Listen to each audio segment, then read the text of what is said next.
Steve Rossi here. You ever notice, like, on a band, like at a music video, if they have one person who's not playing an instrument, they're just singing along? When they're not singing, because they're background vocals, they'll do this dance the whole time. I was just watching a John Denver video, and I've seen this before. He's got a whole orchestra behind him, and he's got this woman who's a background singer. But she's barely singing throughout the song. She's just kind of moving her body, dancing, but she keeps looking at the other people who are playing the bass, the drums, other instruments, and like smiling and nodding to them. And they just keep playing. No one's recognized. What are you doing? It's like you don't need positive reinforcement during the thing you're doing. If I'm living my dream, I don't need Jay Leno to poke me in the ribs and say, "You want to do my show?" Like, I'm living my dream. That makes a lot of sense. Women are powerful. That's why I'm surprised they didn't smile. These guys didn't smile back to her. They didn't look at her. She's just bebopping her head and smiling and looking at them. And they're like, "We have a song to play. Why don't you concentrate when your turn is?" Women are powerful. I bet you, every man in America who's related to a woman, like as far as romantically, that was a weird thing to say, but anyone who has a wife or a girlfriend, or who's on the cusp, I bet my point is the women could get us all using chopsticks overnight, maybe a week. Women could make all the men in America use chopsticks to eat every meal if they wanted to.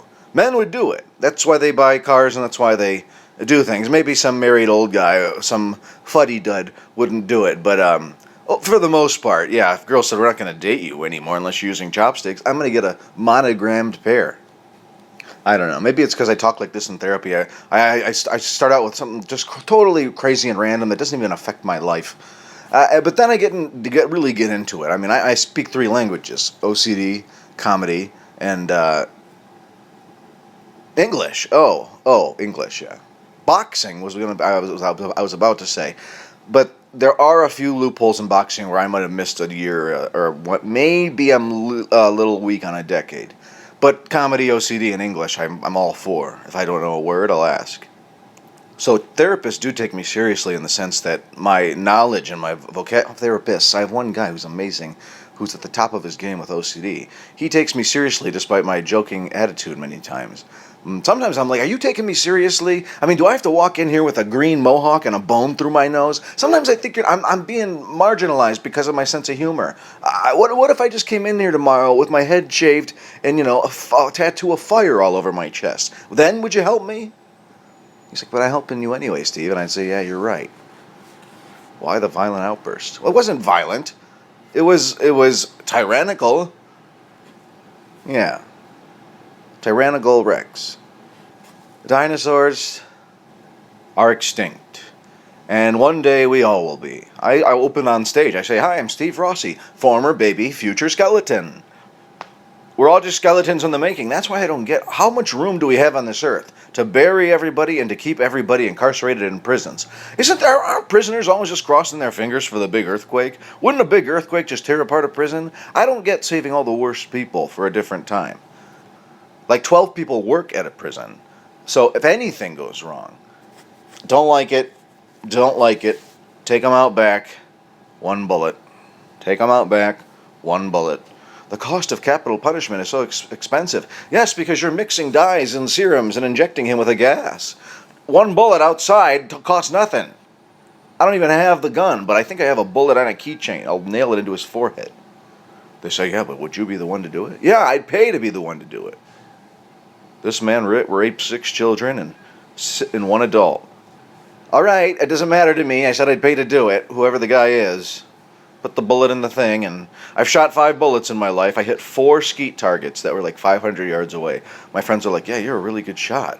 And I just walked away. And I was in a bathing suit, too, and no clothes. Then I got back in the jacuzzi and continued smoking marijuana. That's what I was smoking. I'd like to invent the first silent garbage truck. Every time the garbage is here, it sounds like the earth is ending. And this must be happening all over the country. We need a silent garbage truck. I just got paid for a giant landscaping job I did. Not a comedy job, a landscaping job.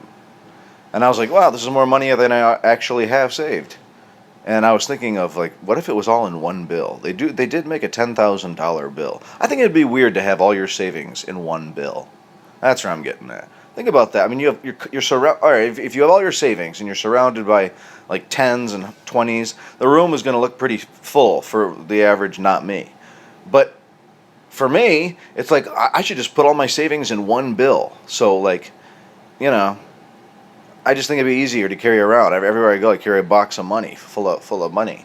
And if I just had one bill, but then I got to be really careful. If the wind goes, if the wind picks it up out of my hand, there goes my future.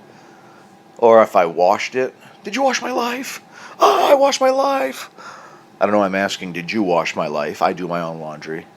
I am not a split personality, even though I'd love to be one.